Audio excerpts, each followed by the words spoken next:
Una vida que comenzó en la próspera ciudad comercial de Rosario, Argentina.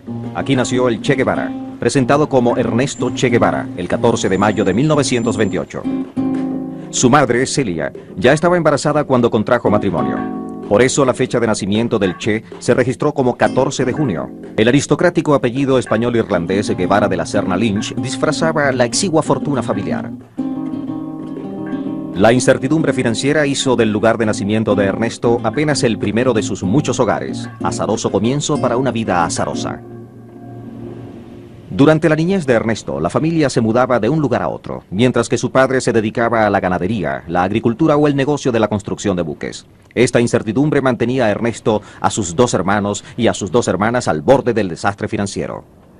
La fuente de estabilidad en la vida de Ernesto fueron su abuela, Ana Isabel, su tía Beatriz y principalmente su madre Celia. Celia, una mujer muy decidida, solía proteger a su hijo preferido. Fue ella quien sembró en Ernesto su ansia interminable de conocimiento. The relationship with his mother, Celia, was an extremely crucial one in his life. They were intellectual soulmates, and that special relationship that began in Che's childhood continued until the end of her days, and nearly the end of his. And they remained pen pals, and Che confessed himself to her in a way he never did any other person, and she to him. En 1933 la familia se mudó nuevamente, esta vez a Altagracia, un pueblo pequeño en los Andes, donde muchas personas iban a convalecer de sus enfermedades. Ernesto padecía de asma. La familia esperaba que el aire seco y puro de las montañas mejoraran su condición. Allí, entre sus ataques de asma, Ernesto jugaba alegremente. La lectura lo ayudaba a evadir esos ataques. La familia Guevara contrató a Rosario Amanda González como niñera y cocinera con quien Ernesto desarrolló una estrecha relación. Solía deleitarla copiando recetas de cocina de los periódicos para coleccionarlas en un recetario casero y ya comenzaba a mostrar destrezas para la lectura y escritura, muy avanzadas para su edad. Me llamó mucho la atención porque lo vi a leer de corrido. Y eso fue el primer impacto que yo, porque decía, ¿cómo un niño de 4 años puede leer así? Para mí era imposible. Un chico grande, era un niño grande. Porque la forma que él hablaba o que conversaba o lo que pronosticaba, solo una persona mayor lo podía hacer. Estas destrezas literarias fueron indicativo de uno de los rasgos más sobresalientes de la personalidad de Ernesto. Entonces esa fue una de las cosas que me impresionó y que luego también en el futuro fue uno de los aspectos sobresalientes ya del Che Guevara. Su capacidad de transformar una cosa negativa, como era estar metido en una habitación tomando un saumerio, transformarlo en un centro, en una forma de educarse y de formarse, que fue una cosa que siempre la llevó consigo. Altagracia era el lugar ideal para la crianza de Ernesto. Aunque sus ataques de asma continuaban, llevaba una vida feliz en contacto con la naturaleza de este paraíso bucólico. Allí aprendió a pescar. Y aprendió a nadar en cristalinas cascadas y pozos donde realizaba arriesgadas acrobacias para divertir a sus amigos. Ernesto, bastante corajudo, se tiraba de arriba. Era un pozo para el agua muy helada. Y había que calcular muy bien para caer en el lugar. Ahí Ernesto se tiraba, no tenía problema. No tenía problema, él no tenía miedo, tenía coraje. Era un lugar que había que tener cuidado por las piedras, porque mucha piedra abajo. Y si uno se desviaba un poco, quizás se podía matar. Pero se tiraba bien calculado y salía bien.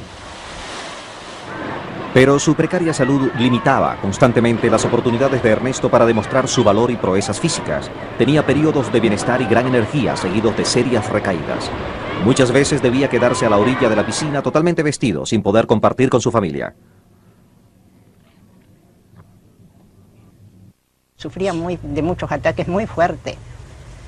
Para así llegó un día a decirme, yo me voy a matar, me dice, porque no puedo resistir. Entonces yo le dije, no, Ernestito, no piense así, puede haber una solución más adelante, qué sé yo. Es que vos no sabés lo que es querer respirar y no poder, me dijo.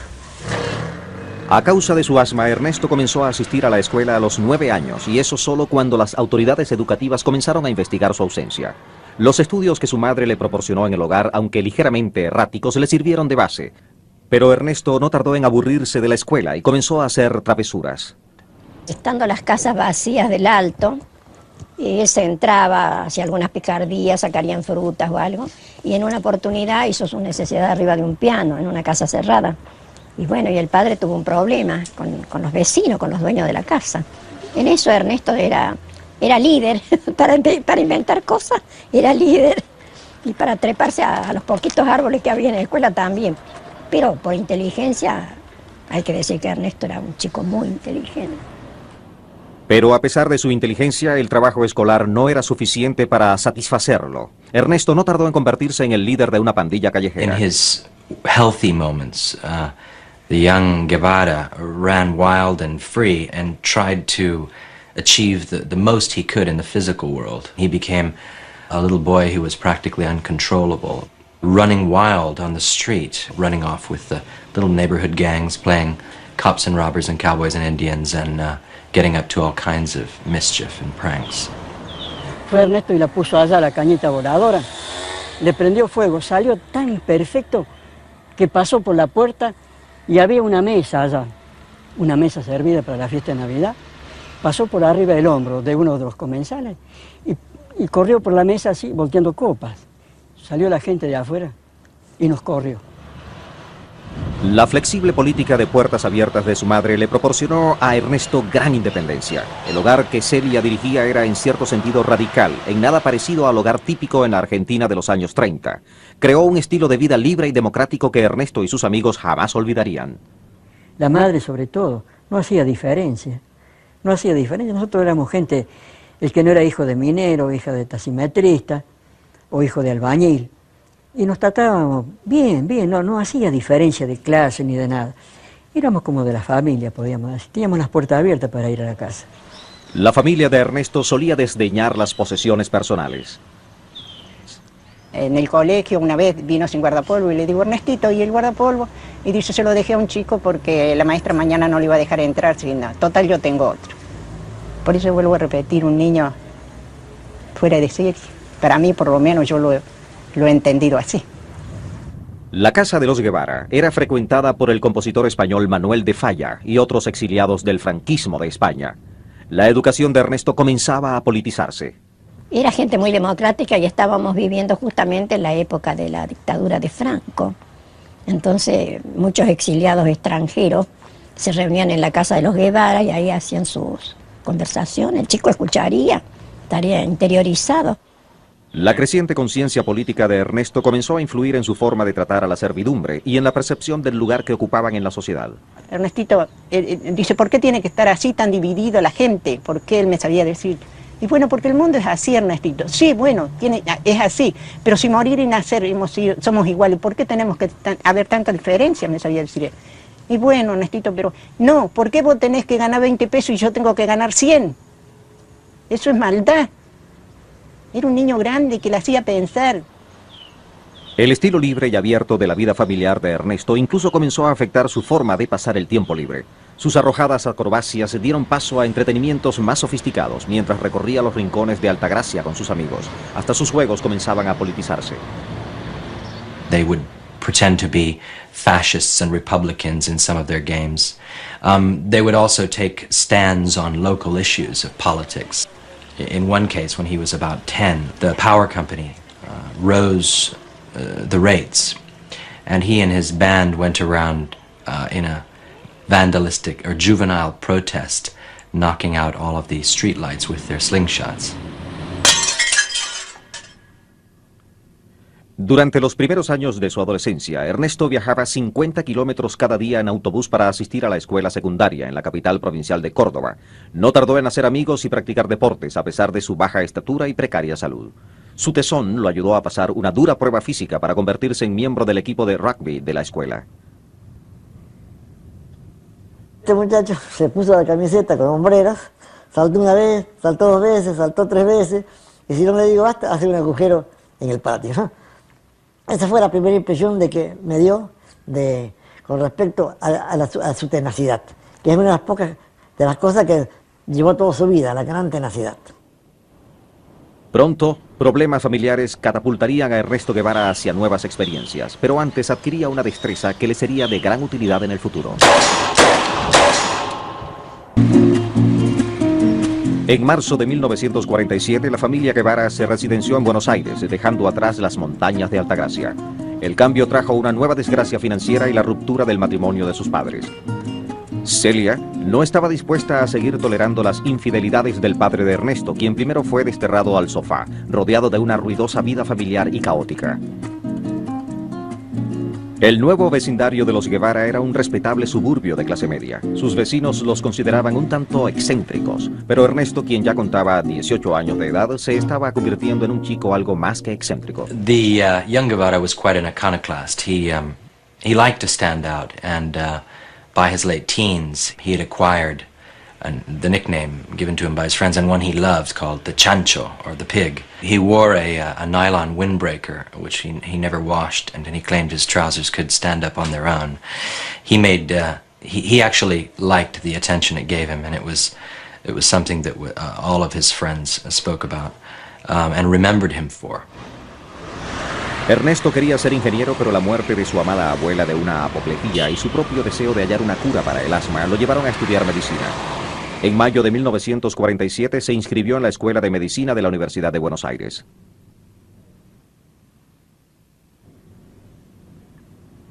Pero Ernesto también había desarrollado un espíritu errante. El incansable trotamundos continuó su periplo, esta vez solo. Le colocó un pequeño motor a su bicicleta y en sus ideas libres salía a explorar los rincones de Argentina. Era una Argentina que aún no conocía, un mundo totalmente nuevo para él. Sus viajes le dejaron profundas impresiones. Ernesto comenzó a verter en su diario las ideas políticas que ocupaban su mente cada vez más. He came away from that trip extremely reflective about what he had seen, and beginning to wonder about the politics of life. You can see the stirrings of something new in him. He clearly had a philosophical bent, and he was interested in discerning some of the answers to the world's problems. And he filled his notebook with reveries on what he saw around him, the contrast between rich and poor. Pero algo logró frenar su incansable recorrido. Se enamoró. María del Carmen Ferreira, Chichina, era la hija de una acaudalada familia. Sin embargo, el estilo de vida iconoclasta de Ernesto no contribuyó a que la relación se consolidara, menos aún las creencias radicales que fue desarrollando en sus viajes. Sí. Pero era muy romántico pensar que ella, que era de una familia acomodada de la alta burguesía, no solamente de la media burguesía como Ernesto, como la familia de Ernesto, sino de la alta burguesía, iba a soportar eso de que el novio de su hija saliera en una motocicleta para recorrer América Latina. Las probabilidades de matrimonio eran escasas, así que en enero de 1952 Ernesto partió hacia un largo viaje con su amigo el doctor Alberto Granados. La modesta motocicleta no logró culminar el largo periplo, que incluyó varios países de Sudamérica.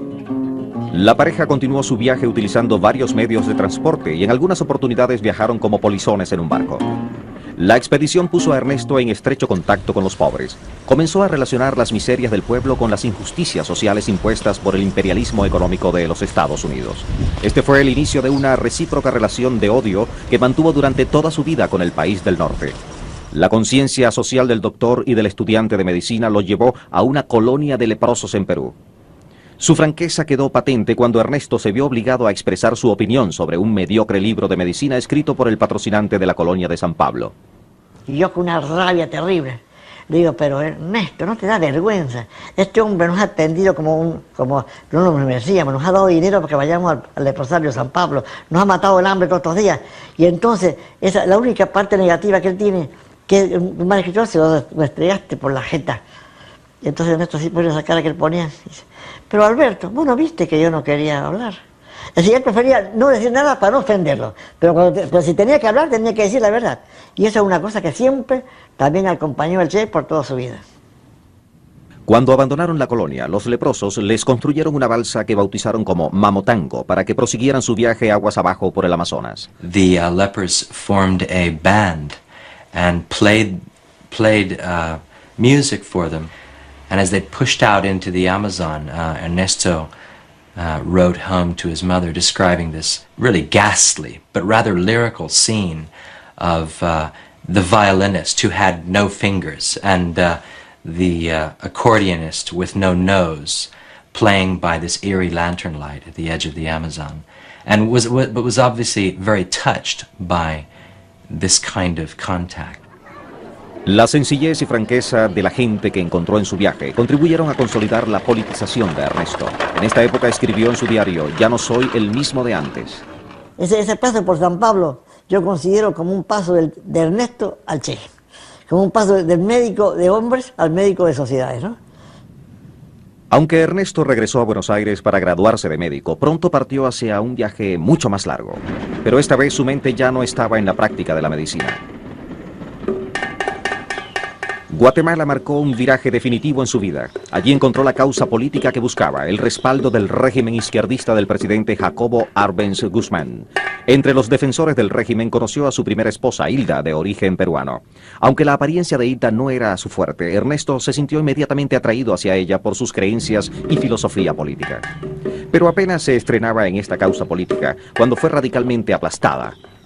Un golpe orquestado por la CIA derrocó al gobierno de Arbenz, demasiado débil para defenderse. La caída del régimen tuvo efectos determinantes en la forma de pensar de Ernesto Guevara y en sus acciones futuras. Seeing it all fall apart convinced him that socialism was the antidote. The only way to confront and overthrow the system was through armed and very radical armed revolution. And he left Guatemala very much having decided that this was his route in life. And above all, he wanted to forge himself and his new identity in arms. Ernesto el Rebelde se había quedado sin causa. Necesitaba una nueva y la encontró en otra parte. Cuba sufría bajo el régimen corrupto y opresivo de Fulgencio Batista.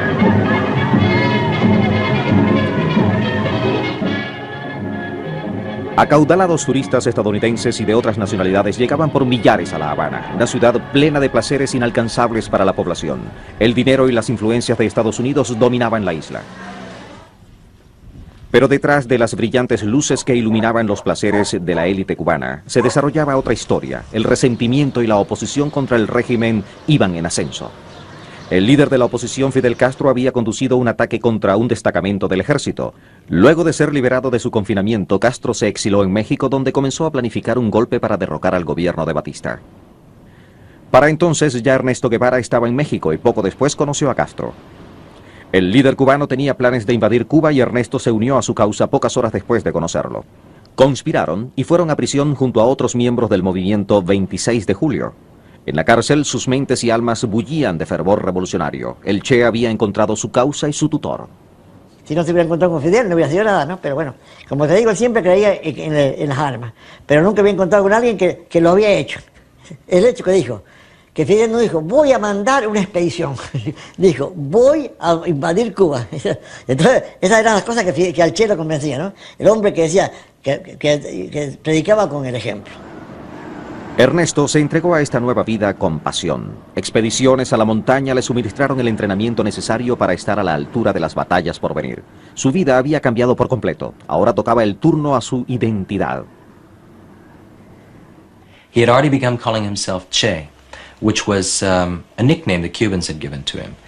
Because when they had first met, he was in the company of other Argentines, and among Argentines, they're always saying Che, Che, Che to one another. It means, hey, you. It's a verbal crutch. It's a modism from Argentina. They began calling him El Che Argentino, El Che Guevara. Para entonces el Che Guevara ya tenía una hija, Hildita, pero sus asuntos familiares quedaban relegados a un segundo plano después de sus creencias y acciones políticas. La invasión a Cuba se inició el 2 de diciembre de 1956. El Che zarpó de México con Fidel Castro y 80 guerrilleros a su mando. El Che Guevara había hallado lo que tanto había buscado. Ya no habría vuelta atrás.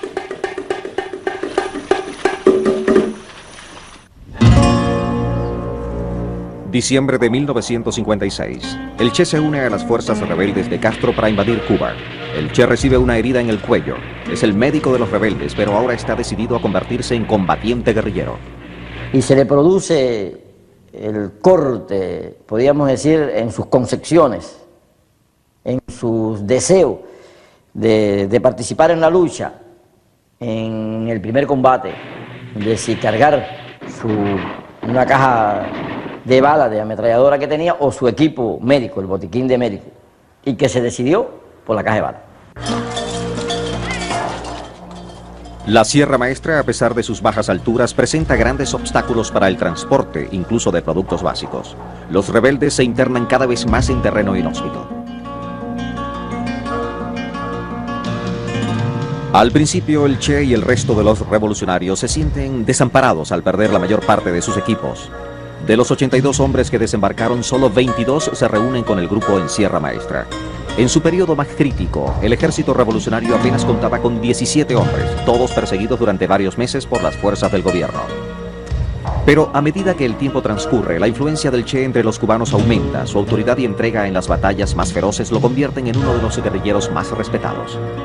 His almost mystical aura begins to arise amongst the Cubans and people around him who see that here he is, an Argentine who's willing to die for our cause in Cuba. El Che es ascendido a comandante, el rango más alto de las filas del ejército revolucionario y destacado con la famosa estrella que llevó en su boina.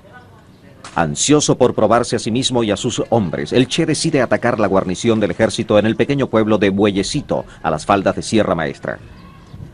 Los rebeldes buscaban reabastecer su arsenal con el asalto a la guarnición. Che y sus hombres sitian a los soldados del gobierno, toman prisioneros y saquean la guarnición. La destrucción del puente del pueblo evita la persecución del ejército. Pero la posibilidad de ser descubiertos por las fuerzas de Batista es una amenaza permanente. A la larga, el Che busca un nuevo refugio internándose más en las montañas. Aquí en la sierra, los hombres reciben entrenamiento para las duras batallas que le esperan. Pero además, el Che funda un hospital, una pequeña tienda de alimentos y una fábrica improvisada de tabacos. En su visión prospectiva, consideraba que la sierra era el eje del sistema de educación para adultos. Aquello se constituyó en una escuela. Además de todas estas cosas del combate, era una escuela en que teníamos que aprender matemática. No se puede perder de vista que en la Sierra Maestra habíamos muchos analfabetos, que no sabíamos leer y escribir, muchos campesinos. Y entonces, bueno, una de las cosas que el Che quería era eso, enseñar a leer y a escribir a todos los que estaban en su columna. El Che era popular entre los oficiales y sus subalternos. Era justo con sus hombres y jamás abusaba de su poder. Pero también podía ser cruel e inconmovible. Cuando se descubrió que había un traidor entre sus hombres, al Che no le tembló el pulso. He confessed and was sentenced to death by Fidel. Che was there. Nobody stepped forward. Che did. He stepped forward and shot him in the head. I think it was an important moment for Che in his construction of his revolutionary identity. I think he realized it was a moment of truth where you must have the final goal in sight if you're going to carry out actions like this. El Che, Fidel y los demás oficiales entrenaban, reclutaban y planificaban la campaña. También realizaban propaganda para su causa, escribieron un periódico y tendieron puentes de comunicación con el mundo exterior. Durante todos los meses, ya son 16 los meses que hemos estado en la Sierra Maestra, han venido periodistas. En febrero de 1958, Radio Rebelde estaba en el aire transmitiendo desde la sierra.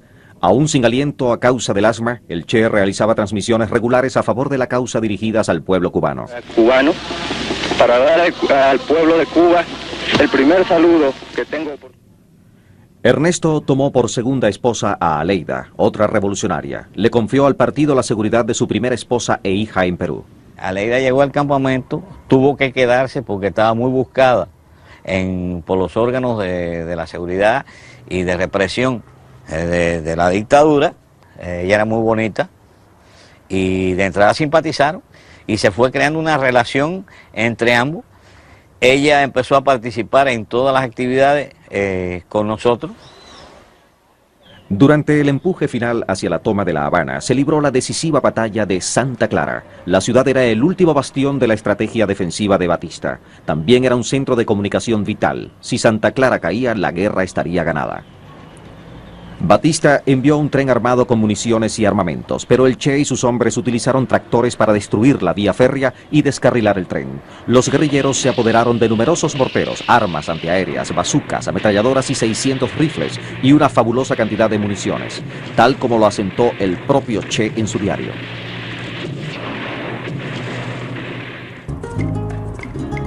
Esa batalla selló la victoria revolucionaria. Fue en enero de 1959. El Che Guevara, de 30 años de edad, entró victorioso a la ciudad de La Habana.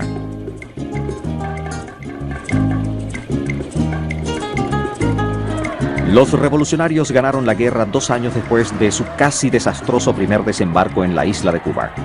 Fidel Castro era el líder del pueblo cubano.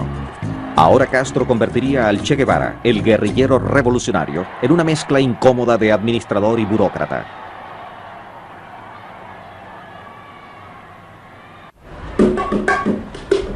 La guerra revolucionaria de Cuba había sido ganada. Era enero de 1959. El Che Guevara se estrenó en su primer cargo en tiempos de paz como comandante de la Fortaleza de la Cabaña.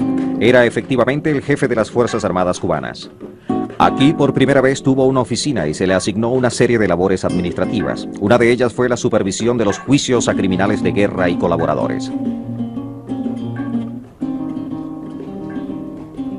La revolución tenía muchos enemigos de los que debía disponer. Designado por Fidel Castro, el Che fue el principal juez de los destinos de estos hombres. Alrededor de 50 ejecuciones se realizaron en los viejos muros de la fortaleza. Hay torturadores que de golpe y esas cosas que no se sentenciaron a la máxima pena. Pero sí torturadores de sacar ojos, de sacar uñas, de sacar testículos, eso sí, y asesinos de niños, de mujeres, de revolucionarios. Bajo las órdenes del Che, las ejecuciones se realizaban contra los árboles al frente de los muros. El Che continuaba con su búsqueda de justicia revolucionaria. It seems that he argued for some kind of legal process. He revised the sentences very carefully, and I think about 50 people were executed out of a possible 500. So he had a capacity to impose revolutionary justice, but he seems to have done so not beyond the bounds of propriety. El Che ahora tenía un hogar en la cabaña y disfrutaba de algo similar a la vida familiar. Allí tuvo una emotiva reunión con sus padres, especialmente con su madre. Ernesto contrajo matrimonio con Aleida, luego de divorciarse de Hilda, quien aceptó su decisión a regañadientes y profundamente decepcionada. A veces no te manifestaba su cariño hacia ti directamente, pero indirectamente sí lo hacía. Me dice, ¿vos crees que yo me puedo casar en tu casa? Digo, ¿cómo no se va a casar en mi casa si usted me dio la casa? Y se casó en mi casa, pero no solo hizo eso, sino que yo soy uno de los testigos de la boda. Cuando vinieron todos los comandantes y vino toda una serie de gente que tenía más relaciones con él que yo. Fidel Castro le confió a Ernesto otras tareas. Se convirtió en su emisario internacional, viajando por todo el mundo en busca de apoyo para su nuevo régimen. Su labor fue sumamente exitosa, especialmente en la Unión Soviética, donde negoció acuerdos de buena voluntad, de comercio y bélicos. Cariñoso recibimiento tributa el pueblo al comandante Ernesto Guevara, quien llega... El Che realizó viajes muy exitosos al exterior. Ya era una celebridad en Cuba cuando un acontecimiento lo catapultó al estatus de ícono y superestrella mundial. Fue un hecho desafortunado. Un buque con armamento cubano estalló en un muelle de La Habana. La explosión dejó un saldo de 100 muertos. Al día siguiente, el Che y otros líderes del gobierno formaron una cadena con sus brazos para seguir el cortejo fúnebre. Poco después, un reportero gráfico lo fotografió escuchando los discursos en el funeral y casi por accidente tomó la fotografía más conocida del Che, una de las imágenes más famosas e influyentes del siglo. I met Guevara one evening at an embassy in Havana, and he strolled in with his shirt open to the midriff, and a young, immensely attractive man, and people just stopped talking when he came in. I mean, it was just extraordinary. He was like a rock star. He was just somebody that came into a room and had this sort of charismatic effect on people. No se preocupen, porque no es de mi propia inspiración, como dicen. Posteriormente, Castro lo nombró director del Banco Nacional, el banco que salvó a Cuba de la bancarrota, cuando él mismo retiró las reservas en oro de Cuba de Fort Knox, antes de que los Estados Unidos bloquearan todos sus activos en territorio estadounidense. El riguroso Che Guevara tomó su trabajo muy en serio. Era muy frecuente verlo a las 12 de la noche leyendo un libro, una novela, o estudiando matemáticas para poder dominar la ciencia de gestión de toda la industria. Y a veces estaba en el propio baño de la habitación y leyendo permanentemente. El Che tuvo 4 hijos más con Aleida. Su primera familia había quedado relegada a un segundo plano por la guerra. Su otra familia ocupaba un segundo lugar en su vida en paz. Sus nuevos deberes, tanto oficiales como voluntarios, le dejaban poco tiempo para compartir con ella. Toda la semana la pasaba trabajando y estudiando, y apenas el domingo era que él tenía unas horas para la familia. Incluso el domingo también hacía trabajo voluntario. Y esto siempre trae como consecuencia, ¿no? Digamos, esta duma que tengo, que no, en el recuerdo, ¿no? No tengo vivencias con mi padre. Los soviéticos habían introducido cantidades de armamento convencional en Cuba. Cuando comenzaron a desarrollar armamentos más avanzados, la crisis con los Estados Unidos se hizo inminente. La Unión Soviética había instalado misiles nucleares en territorio cubano que apuntaban hacia Estados Unidos, el país al que el Che odiaba tan profundamente. Guevara was a passionate anti-American. He really hated the Americans. He was absolutely delighted that the Russians had put in missiles which he thought would frighten the Americans, make guerrilla war under the protection of the Russian nuclear umbrella more possible in Latin America. I call upon Chairman Khrushchev to halt and eliminate this clandestine, reckless, and provocative threat to world peace. La Unión Soviética cedió y los misiles fueron retirados. El Che perdió la poca fe que le quedaba en la Unión Soviética y sus aliados comunistas. Guevara was apoplectic with rage. He thought this was the most pusillanimous thing that anybody could ever do. He essentially believed that it would have been better to have gone to the brink of nuclear war. It's as though he wouldn't have minded if the entire Americas had been wiped out. It's a very remarkable incident of somebody who was so ignorant about nuclear weapons and their effects that he took this absolutely uncompromising line. Estas irrenunciables creencias políticas del Che ya no tenían lugar en la pacífica Cuba. Sentía simpatía por los norvietnamitas, pero otros países necesitaban su ayuda. Había nuevas guerras revolucionarias por librar. Che was the outspoken heretic, the person who had an almost mystical faith in his vision of change, dramatic change, and there came a moment when it was time for Che to leave.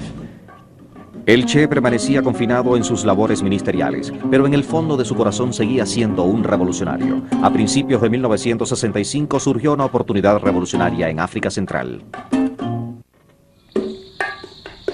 El Che Guevara abandonó La Habana para perseguir sus creencias en la revolución armada. Fue en abril de 1969 cuando lideró la insurrección apoyada por Cuba en el Congo, en África Central, pero tuvo problemas con sus aliados africanos.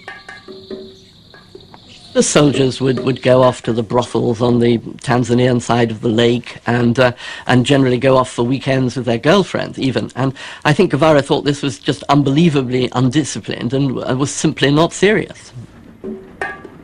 La aventura fue un desastre. Y poco después el Che y sus hombres fueron expulsados. Para los soldados cubanos, sus camaradas africanos no eran soldados satisfactorios.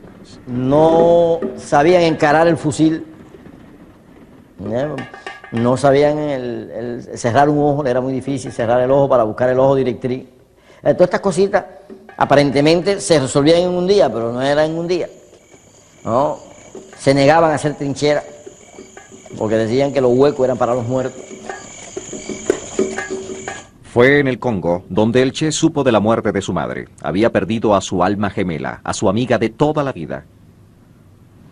He was always extremely close to his mother. He had not been able to tell her before he left Cuba what he was up to. So he felt very sorely that she had never known what he was doing. He was very upset by this death.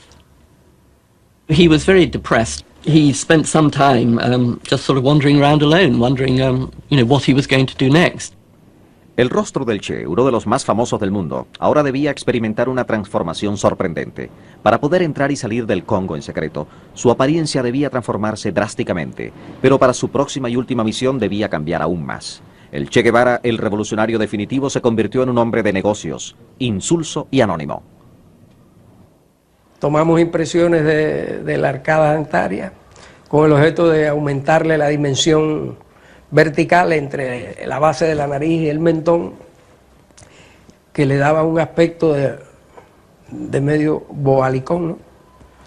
Le traje un detalle que era muy conocido, que es una punta que él tenía, no sé si se fijan en la fotografía, pronunciarle unas entradas. Todo esto se hizo sin anestesia, con cera. Fidel Castro ya conocía los disfraces del Che. Ahora que su camarada partía hacia su última misión, despidió al revolucionario de aspecto tan poco tradicional en su partida hacia Bolivia. El Che vio en Bolivia un paso que lo acercaría más al sueño de llevar su revolución a su propia tierra, Argentina. Pero Bolivia se convirtió en el escenario de su caída. El Che arrogantemente rechazó la ayuda de su único aliado potencial. When he went to Bolivia, the very first thing he said, when he met with the leader of the local Communist Party, he said, "El jefe soy yo. I am going to be the chief." El fracaso de la campaña había comenzado a gestarse. El Che fue abandonado por aquellos a quienes pretendió ayudar. Poco después el gobierno descubrió su paradero. Che and his men moved through this really bestial wilderness of southeastern Bolivia, full of spiny trees and waterless, trackless wastes, pursued by the army, one man after the other gradually succumbing, dying. Che himself didn't have boots. He had pieces of leather tied to his feet. Agobiado por el asma, rompió una regla de oro, el silencio absoluto de su ubicación en el campo de batalla. Que como estamos avanzando por los caminos, como estamos contactando con los campesinos están informando al ejército de la presencia de nosotros. Y eso es realmente muy peligroso para nosotros. Estábamos obligados realmente por las condiciones concretas en las cuales nos encontrábamos a violar esta regla. ¿No entiende? Realmente, esos son fallos. Permitieron realmente que el ejército conociera por dónde nosotros estábamos, cómo llegamos a Higuera, cómo que nos pudieran realmente el tratar de ir cercando. El Che fue capturado y encerrado en una celda. Esa misma noche un agente de la CIA le informó que iba a ser ejecutado. Che reacted by blanching, turning white as a sheet, and then very quickly composing himself and saying, "Well, it's better. I should never have been captured alive. Tell my wife, Aleida, to marry again and to try to be happy. And tell Fidel that the revolution will triumph." The CIA man then says he felt compelled to hug Che, and then left the room and nodded to the man who was waiting outside, a drunk Bolivian army sergeant, to go in and shoot him from the neck down to make it look as though he had died of wounds in battle. Che was waiting for him, and apparently he was overcome by Che's stare, and he couldn't fire. Che said to him, "Shoot, coward, you're only going to kill a man." En octubre de 1967, el cadáver del Che Guevara fue inyectado con formaldehído para retardar su descomposición. Sus restos fueron exhibidos con ostentación ante el mundo. The Bolivians were really worried that people wouldn't believe that this body was Guevara. And of course what happened was they then made this rather beautiful image, which was photographed and went around the world, of this unbelievably lifelike face.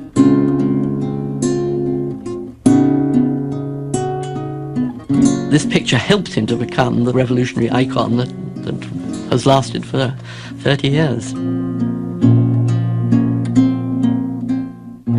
A los 39 años de edad moría el Che Guevara, el hombre. Pero el Che Guevara, la leyenda, apenas nacía. Che tried to change the world and failed. He may only be a poster or a flag, but something about Che will always discomfit certain people. He represents the ever-present ability of individuals to transform themselves and to suddenly look at the reality around them and to say, "This isn't right, I'm going to do something about it." Why he survived until today is, I think, just the extraordinary romance of the story of a man who has had it all and been successful and then gives it all up in order to fight for his own beliefs.